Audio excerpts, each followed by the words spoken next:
Hello नमस्कार and welcome back.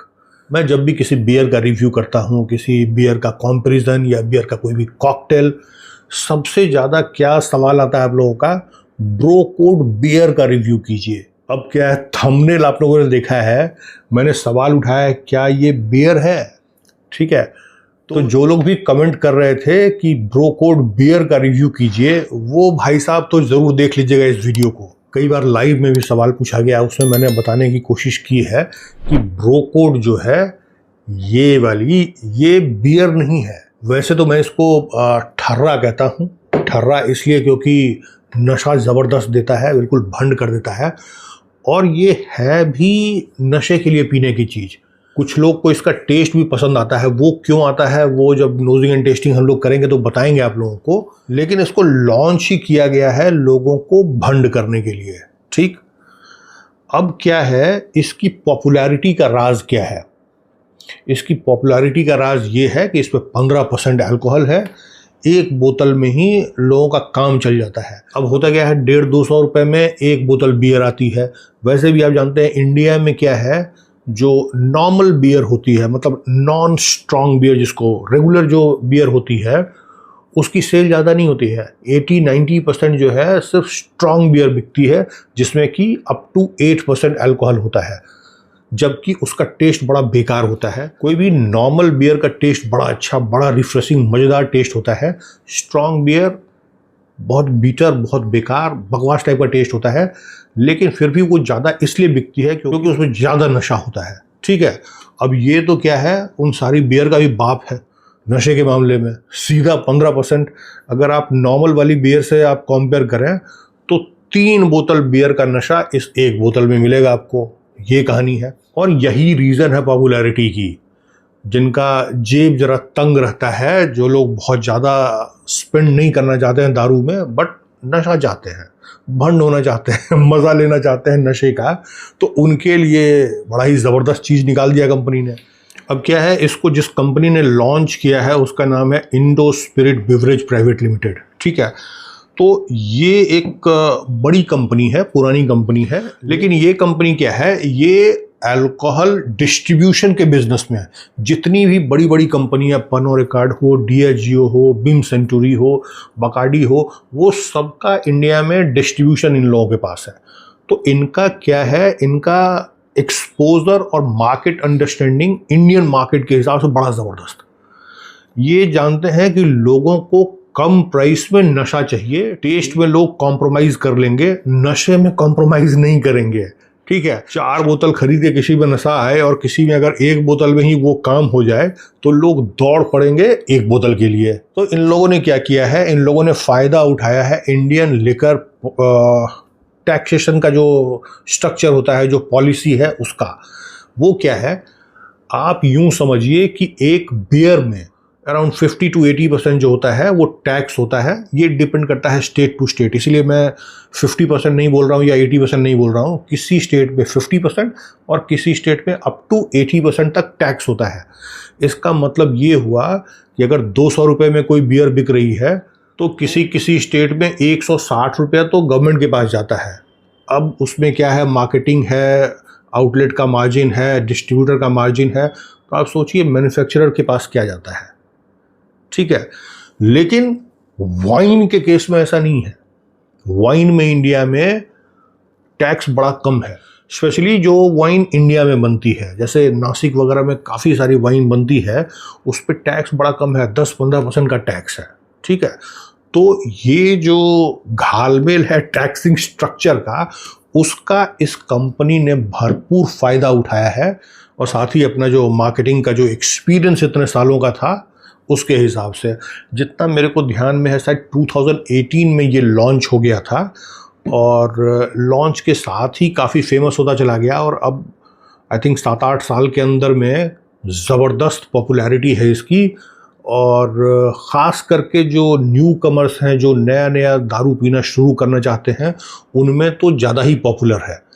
अब ये क्यों है, उसके विषय में बात करने से पहले मेरे को लगता है कि इसका एक पेक बना लिया जाए, नोजिंग एंड टेस्टिंग कर लिया जाए, और उसके बाद ठीक ठाक तरीके से आपको एक्सप्लेन करने की कोशिश करता हूँ। आवाज़ कुछ ख़ास आया नहीं, एनीवे। ठीक है, तो हम लोग यहाँ पे लेके देखते हैं। यस, अब क्या है, ये जो झाग आया और ये जो कार्बन डाइऑक्साइड टाइप का जो नीचे से ऊपर जा रहा है, एक वो, और ये बॉटल का जो शेप, बॉटल का डिज़ाइन, इसके हिसाब से लोग इसको समझ लेते हैं बियर। और ये पॉपुलर भी इसीलिए हुई क्योंकि लोग इसको बियर समझते हैं। अगर इसको इस तरह का फोर्टिफाइड वाइन ये वो कुछ कह के अगर बेचा जाता तो शायद ये इतनी पॉपुलर होती नहीं। खैर, ये बकवास आगे चलता रहेगा। सबसे पहले आप इसका कलर देखिए, एकदम प्रॉपर जो वाइट वाइन और स्पार्कलिंग वाइट वाइन वाला कलर है, ट्रांसपेरेंट के जैसा, और आपको नीचे से ऊपर तक बुलबुले जाते हुए दिख भी रहे होंगे। करते हैं हम लोग इसको नोज।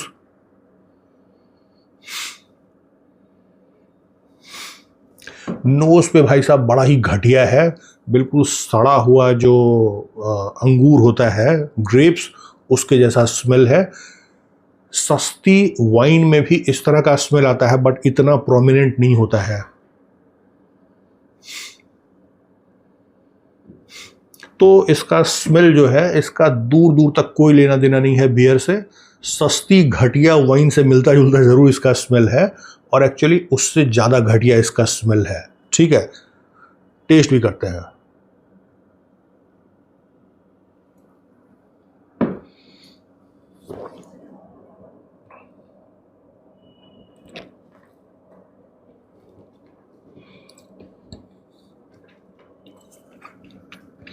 खूब मीठा,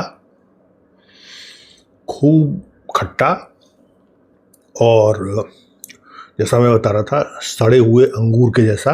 मतलब एक्चुअली ये टेस्ट वाइन के जैसा टेस्ट है, बट वाइन इतना घटिया टेस्ट नहीं करता है जितना घटिया ये टेस्ट कर रहा है।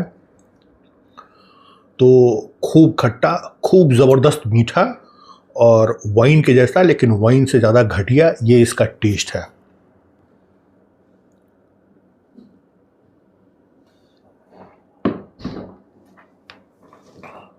लेकिन अच्छी बात क्या है, ज़्यादातर अल्कोहल में एक जो ऑकवर्डनेस होता है अल्कोहल के चलते, वो इसमें बिल्कुल समझ में नहीं आ रहा है। 15% वाइन है, लेकिन आपको किसी भी लेगर बियर से भी आपको ज़्यादा स्मूथ टाइप का ये लगेगा।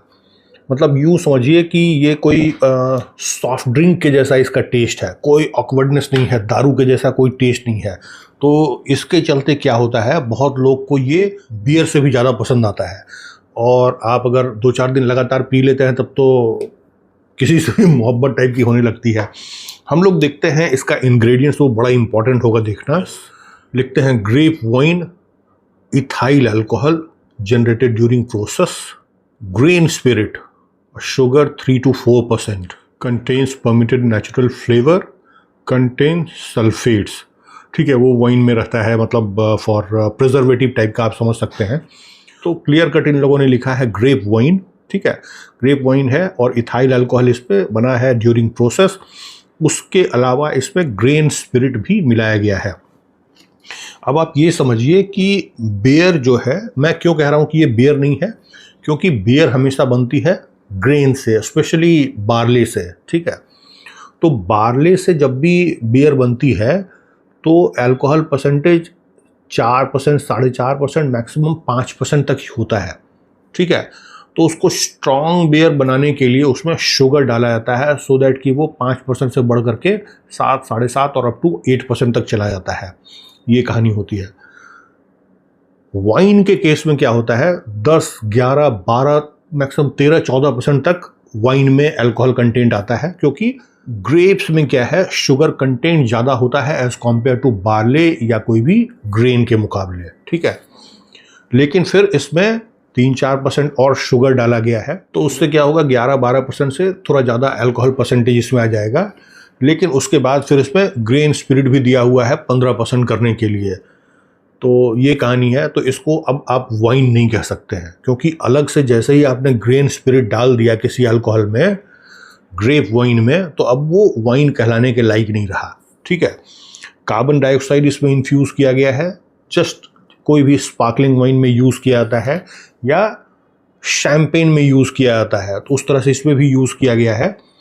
तो इनिशियली जो थोड़ा सा जो फ्रोथ आया, झाग जिसको कहते हैं वो, और थोड़ा सा जो बुलबुला उठा, तो उससे, और ये बॉटल का जो शेप, डिज़ाइन, कलर, ये सारा है, इससे कंपनी कंज्यूमर को मोबिलाइज कर पाती है कि इसको कंज्यूमर कंपेयर करे बियर से। ठीक है, इसका बियर से कोई लेना देना नहीं है, वाइन से लेना देना है, बट ये क्लियर कट वाइन नहीं है। ठीक, और शुगर बहुत ज़्यादा है, अल्कोहल परसेंटेज बहुत ज़्यादा है, तो उसके चलते क्या है कि इसको रिस्पॉन्सिबल ड्रिंकिंग की ज़रूरत है।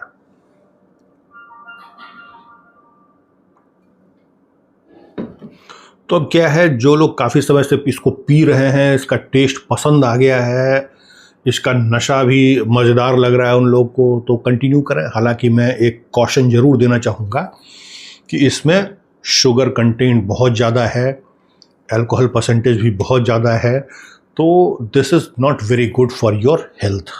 और जो लोग नए ट्राई करने वाले हैं उनके लिए मेरा सलाह ये रहेगा कि देखिए भाई साहब, ये ना तो बियर है ना वाइन है। ठीक है, नशे के लिए ही अगर आपको पीना है तो मैंने कई बियर कॉकटेल आपको बताई है, जिसमें कि वोडका या विस्की मिक्स करके आप बियर पी सकते हैं, और वो बढ़िया बियर के जैसा टेस्ट देगा आपको, लेस हार्मफुल भी होगा as compared to this one, क्योंकि इसमें बहुत ज़्यादा शुगर है। ठीक है, और वैसे भी वाइन जो है बहुत ह्यूज क्वांटिटी में पीने की चीज़ नहीं है। वाइन क्या है, बढ़िया अरोमा, बढ़िया टेस्ट, और धीरे धीरे उसको, उस जर्नी को एंजॉय करने के लिए वाइन पिया जाता है, ना कि नशा। क्या है, नशा इज डेस्टिनेशन। ठीक है, जहाँ पहुँचना चाहते हैं। तो नशे को अगर आपको एंजॉय करना है तो ज़्यादातर लोग उसके लिए ये पीते हैं, लेकिन मैं सजेस्ट करूँगा कि आप कोई बियर कॉकटेल बना करके पी लीजिए। आप उसको खुद से फोर्टिफाई कर सकते हैं विथ वोडका या विस्की के साथ, वो ज़्यादा बढ़िया टेस्ट करेगा आपको। लेकिन जिनको इसका टेस्ट पसंद आ गया है उनके लिए तो बढ़िया है, बल्ले बल्ले है। तो आई थिंक मैं आप लोगों को समझा पाया कि किस तरह की ये चीज़ है। बियर नहीं है, वाइन भी नहीं है, एक नए सेगमेंट को इन लोगों ने, जो कंपनी है उसने इजाद किया है, specially for Indian consumer, specially for Indian market, और धूम मचा करके बिक रही है, तो अच्छी बात है। ठीक है, आई थिंक दैट्स इट। मिलते हैं ऐसे इंटरेस्टिंग और इन्फॉर्मेटिव वीडियो में, तब तक take very good care of yourself. Bye bye.